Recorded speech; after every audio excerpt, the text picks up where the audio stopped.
صاحب، اگر آپ کو کچھ کو نہیں پتا تو آپ کو پتہ ہونا چاہیے کہ ان کی فیملی جو ہے وہ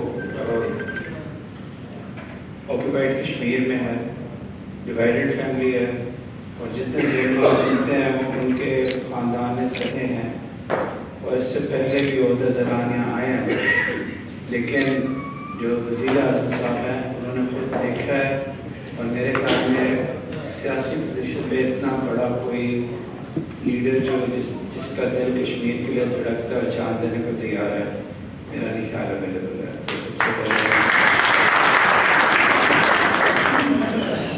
دوسری بات یہ ہے کہ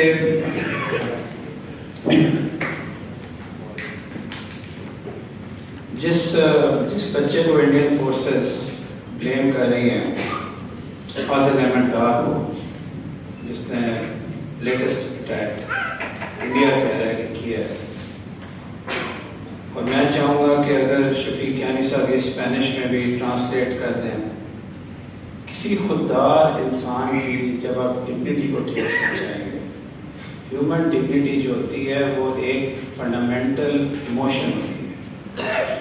قتل عام سے پہلے بھی اس باقی چیزیں تو بہت بڑی ہیں، اس کو کہتے تھے گھر کے پاس جا کے کہ ناک زمین پہ رگڑو تو پھر اپنے گھر جاؤ۔ اگر آپ کسی انسان کی ہیومن ڈگنیٹی کو اس طرح پامال کریں گے تو اس کے نتائج ایسے ہی ہوں گے، اور یہ اس میں کوئی بعید قیاس بات نہیں ہے کہ ایک مجاہد بچے نے اپنی جان دے دی۔ آپ کو یہ بات ریکگنائز کرنی پڑے گی کہ اگر آپ کسی کی ڈگنیٹی کے ساتھ کھیلیں گے تو وہ جو اس کے پاس چیز ہوگی اس سے جواب دے گا۔ انڈیا کو یہ کلیئرلی سبق حاصل ہونا چاہیے، اور باقی ملکوں کو بھی حاصل ہونا چاہیے کہ آپ انسان کی ڈگنیٹی کے ساتھ نہیں کھیل سکتے۔ Sir if you could translate this. Okay let on.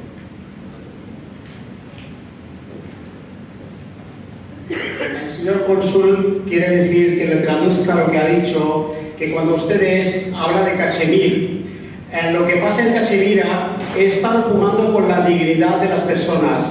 ¿Por qué? Porque cogen una persona y le hacen humillaciones. Entonces, cuando humillas a alguien, esta persona tiene su dignidad y lógicamente la reacción viene.